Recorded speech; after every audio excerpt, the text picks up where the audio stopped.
Hello everybody, it's Peter with an I, Stewart. Previously, Nancy, Frank, and Joe got their first phone.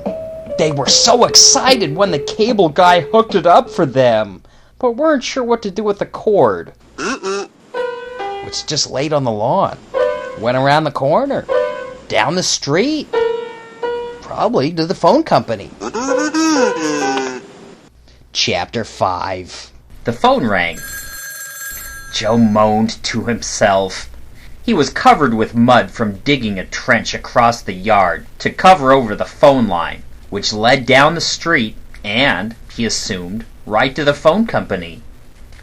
The trench started off a foot deep, but seemed to get more shallow as it stretched across the yard. The depth was like a line graph depicting Joe's energy level. Joe knew that Nancy would have a fit if he trailed a bunch of mud all over inside the house, and Frank would also be mad. Not about the footprints. He would be mad simply because he would be given the license to be mad. Poor Joe would have ran around to the back of the house if the ring of the phone hadn't been urging him to make a beeline. He grabbed the nearest objects laying nearby and threw them between him and the linoleum as makeshift turtles to hop across the clean carpet, which was hot lava. The first jump was successful, but on the second jump onto the old Lawn and Garden magazine, the slippery clay-resonated pages sent him barreling into the plant stand. Nancy's little cactus fell on his head, which hurt worse than a pants-down spanking. "Hello?" he answered, pulling one of the little needles out of his scalp. "Hello, is Tim Fane there?" asked the voice at the other end, as if they had to check the spelling of the written name twice. Joe rolled his eyes. "No, I'm afraid you got the wrong number," he replied.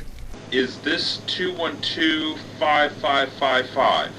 asked the other end. "I don't know. Probably," replied Joe.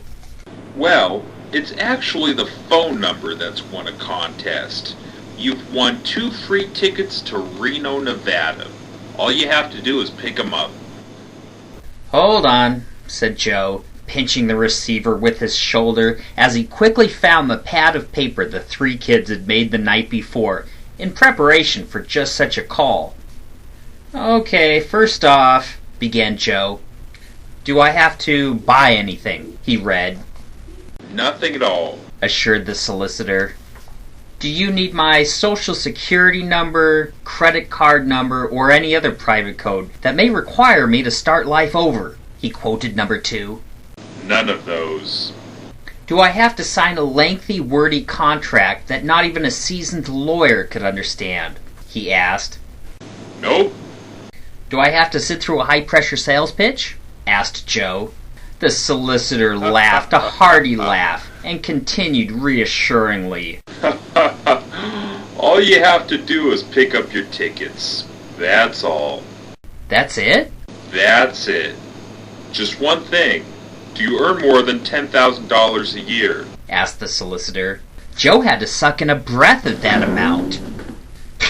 "I don't even make 10,000 pennies a year," he replied, thinking the solicitor had mistaken him for a rich person.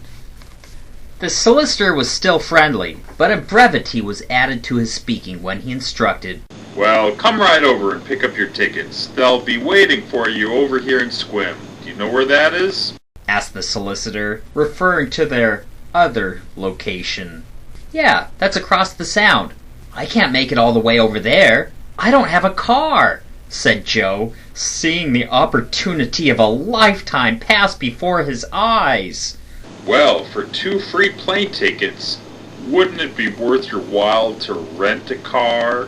asked the solicitor, knowing that anyone with the money to rent a car would have the money to invest elsewhere.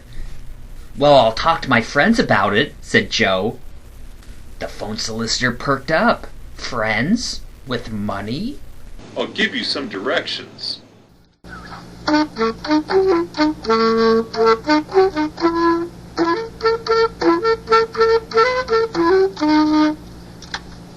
Thanks for watching today's presentation, and don't forget to look up my podcast. Doesn't cost anything. Search for Peter Stewart. And don't forget the I.